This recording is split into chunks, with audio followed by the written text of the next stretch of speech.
Terima kasih. Saya sekarang minta Ketua LPS. Ya.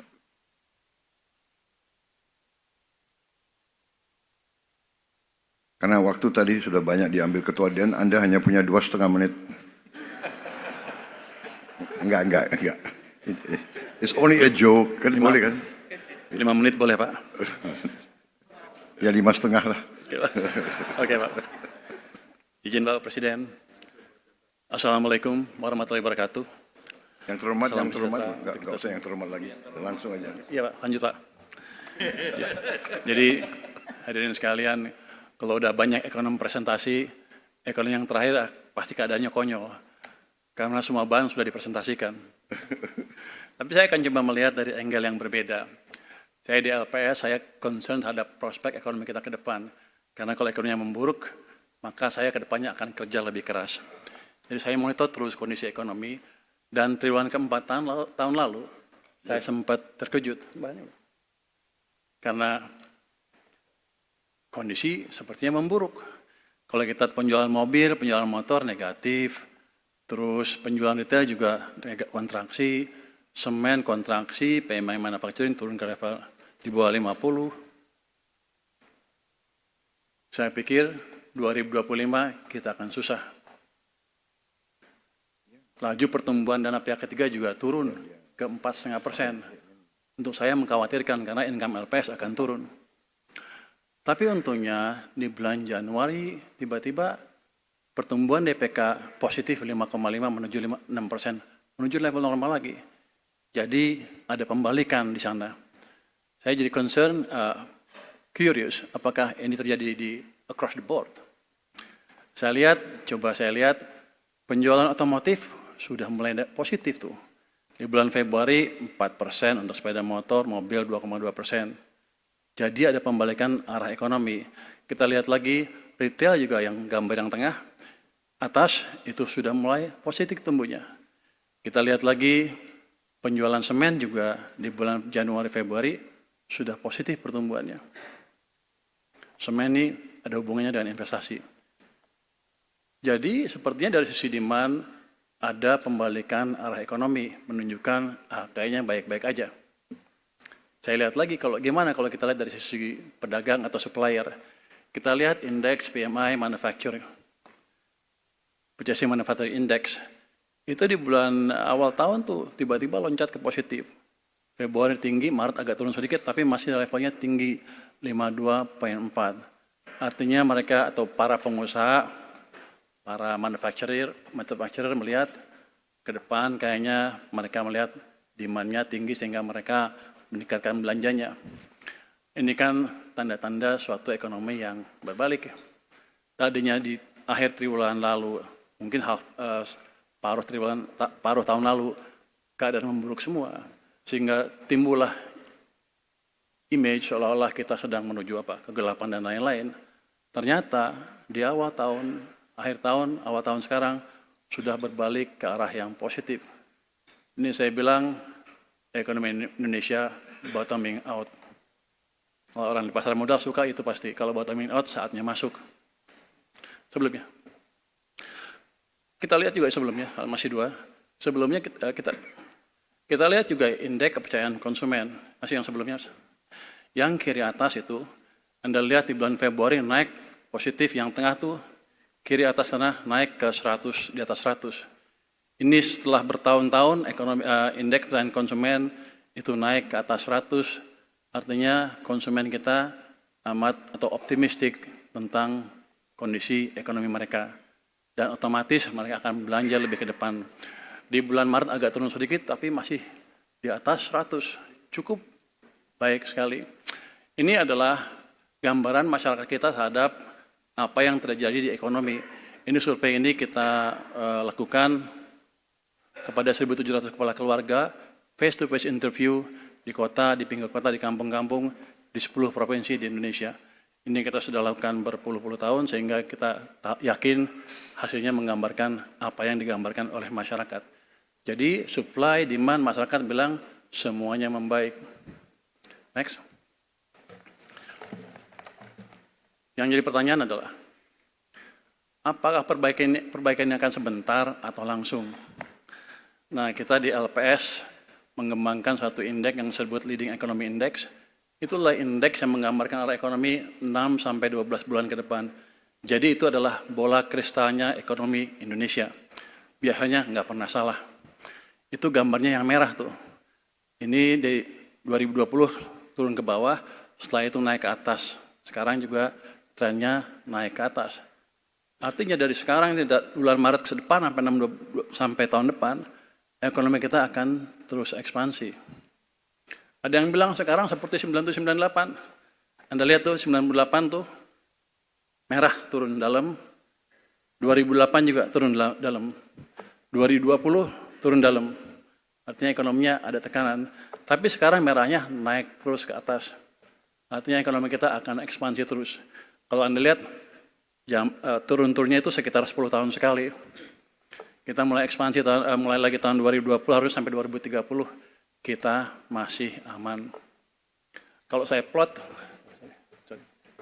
jadi ini ya 98 jatuh yang merah, 2008 jatuh yang merah, 2020 jatuh yang merah. Inilah keadaan di mana kita lagi resesi. Sekarang masih naik kencang ini, masih naik ke atas. Jadi pandangan orang di luar bahwa kita menuju 98 lagi itu salah kaprah dan mereka nggak ngerti data seperti apa.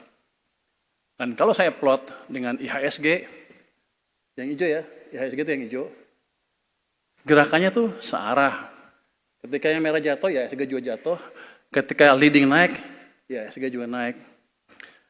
Dengan kondisi leading yang naik dan IHSG turun, apa yang kita bisa simpulkan? Kita bisa simpulkan market overreacting dan IHSG sudah turun jauh di bawah fundamentalnya. Jadi kalau Bapak-Bapak Ibu suka main saham, jangan lupa sekarang good time to buy.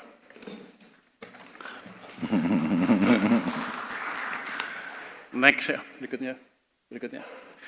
Pasti Bapak-Bapak Ibu berpikir bahwa itu si Purbaya aja ekonom ngomongnya suka-suka dia pakai data-data dan nggak jelas. Oke, itu kan kata saya. Saya survei masyarakat kita. Apa kata mereka?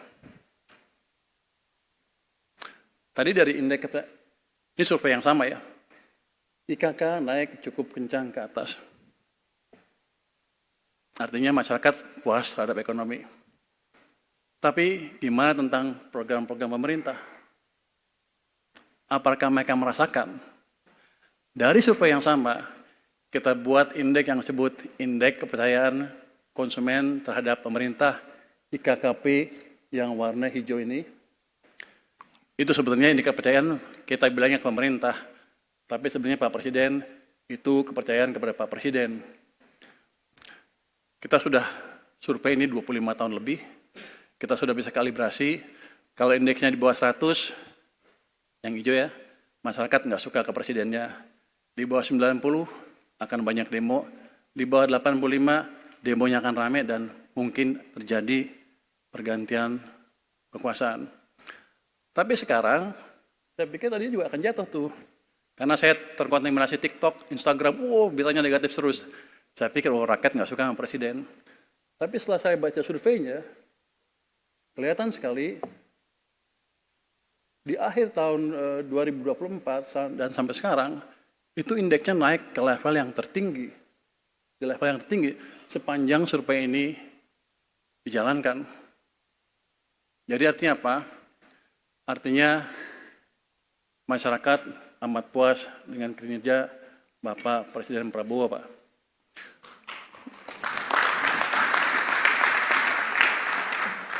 Artinya apa lagi? Artinya adalah stabilitas sosial politik akan terjaga. Karena apa? Kalau ada demo-demo pun, masyarakat nggak akan ikut turun. Karena mereka puas dengan keadaan yang dialami mereka sekarang. Jadi itu secara pendek prospek ekonomi kita, stabilitas seperti apa ke depan, dan kita tahu semua stabilitas politik amat perlu untuk menjaga pertumbuhan ekonomi. Terus, next, saya bertanya-tanya, dengan adanya perang dagang ini, apa sih dampaknya ke kita? Apakah itu akan merubah arah ekonomi kita ke depan? Saya coba iseng cari deh, data ke Amerika seperti apa sih. Ini cuma HS 2 digit ya. Saya plot itu, yang kolom A itu gambarkan persen share ekspor produk komoditas kita ke Amerika Serikat dari yang tinggi ke yang rendah. Itu HS 85, electrical machinery, 61 articles, footwear, 64 dan 62 artikel itu 1, 2, 3, 4 itu saya lihat dulu. Sama semuanya. Terus saya cari kompetitornya siapa aja sih? Cina, Meksiko, Vietnam. Cina, Vietnam, Kamboja. Cina, Vietnam, Italia. Cina, Vietnam, Bangladesh. Itu semua. Jadi daerah kita ini, di daerah Asia ini, musuh kita Cina, Vietnam, Kamboja, Bangladesh, kira-kira itu. Sampai ke bawah. Nah, kalau keadaan seperti itu, next. Kita lihat, negara itu dikenakan tarif lebih tinggi dari Indonesia. Tadi Pak Erlangga sudah menyatakan hal itu, Bu Sri Mulyani juga, Pak Luhut juga sedikit. Tapi mereka malu-malu, nggak berani bilang apa sebenarnya yang terjadi ke kita. Apakah kita rugi, apa untung? Kalau saya lihat ini, saya untung. Trump membantu daya saing produk kita di Amerika. Itu first impact-nya. Kalau itu diketahui pasar, investor-investor di pasar, mereka nggak akan panik, malah untung. Kita akan lebih bagus lagi. Jadi mungkin ini hasil diplomasi Pak Luhut mungkin Pak. Ini bantuan tersembunyi Trump untuk Indonesia sebetulnya. Kalau kita melihat dari sisi positifnya. Jadi itu kita nggak usah takut. Kita malah untung. Kalau gitu strategi negosiasinya seperti apa? Diamin aja. Tapi kita harus waspada. Jangan sampai Vietnam dapat 0% itu. Itu utamanya. Ceteris paribus, kita untung. Nggak usah takut. Jadi itu, next. Terus seandainya global ekonomi kacau balau, apa kita harus takut juga? Enggak juga. Kenapa? Saya orangnya optimis banget ya, semuanya nggak apa-apa lah. Tapi kalau kita lihat datanya, kita lihat di situ. Domestic demand kita itu adalah pengeluaran konsumsi 63,36%, ditambah lagi dengan pembentukan modal tetap bruto atau investasi, itu adalah sekitar 32%. Kira-kira hampir 90% lebih, 95%. Let's say kita hitungnya ekspor aja deh. Excluding ekspor kita masih 75%. Kalau kita jaga domestic demand kita, global marit biar aja. Jadi langkah kebijakan yang saya lihat dari Pak Prabowo tadi dan Bu Sri Mulyani kelihatan sekali kita memang menjaga domestic demand. Itu saya pikir langkah yang tepat sekali. Jadi santai aja kalau global marit, nggak usah takut. Karena domestic demand kita kuat. Dan selama kita menjaga itu, kita akan tetap tumbuh dengan baik. Artinya pasar atau pemain di pasar nggak usah terlalu khawatir. Ini ada dari IPB, dari IC, Pak Iskandar. Itu tolong disebarkan ke pasar bahwa itu yang terjadi sebetulnya. Kalau saya ngomong ke pasar kan orang susah ngertinya. Kalau Anda kan ekonom gampang menjelaskan ke pasar. Atau Anda menduga saya juga ngibul? Enggak ya. Terus, bagaimana sebetulnya kondisi domestic demand kita sekarang? Apakah sedang jatuh? Apa enggak? Next. Ini Pak Gubernur BI berperan besar, OJK, Menteri Keuangan, untuk menjaga stabilitas sektor keuangan sehingga fungsi intermediasi kita bisa berjalan terus. Next. Kita lihat pertumbuhan kredit tadi dibilang double digit. Tapi yang paling penting saya lihat itu yang merah, itu kredit investasi naik ke level sekarang 14,62%. Itu level yang tertinggi, di level kira-kira tertinggi selama berapa tahun terakhir. Kalau investasi kan pasti ngelihatnya ke depan, berapa bulan ke depan. Jadi ya, para pelaku bisnis kita sebetulnya sedang ekspansi. Cuman mereka jarang ngomong di TikTok. Yang di TikTok kan yang nggak ada kerjaan. Tapi yang kerja kan pasti yang ini. Jadi inilah gambaran sebetulnya. Ekonomi kita sedang ekspansi, kira-kira global turbulensi masalah perang tarif juga mungkin kita malah diuntungkan. Jadi prospek ekonomi kita bagus. Kalau Anda tadi suka main saham, masuklah sekarang sebelum terlambat. Mungkin demikian Pak update dari LPS. Terima kasih. Wassalamualaikum warahmatullahi wabarakatuh.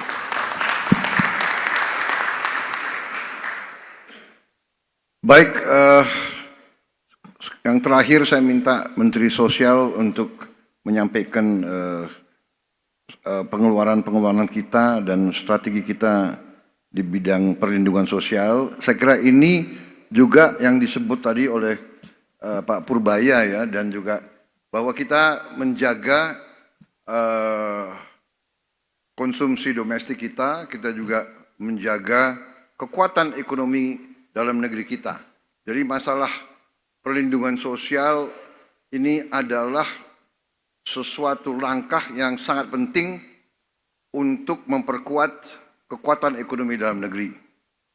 Jadi sesuatu bisa dikatakan suatu weakness yang jelas orang miskin, orang yang tidak berdaya itu weakness bagi negara, tapi kita akan justru empower, kita memberdayakan sehingga ini menjadi kekuatan ekonomi kita. Tadi dengan MBG, new market, new demand,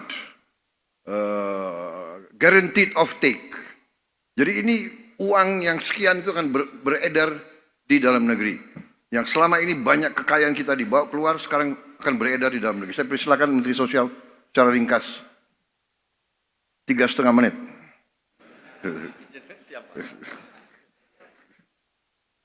Assalamualaikum warahmatullahi wabarakatuh.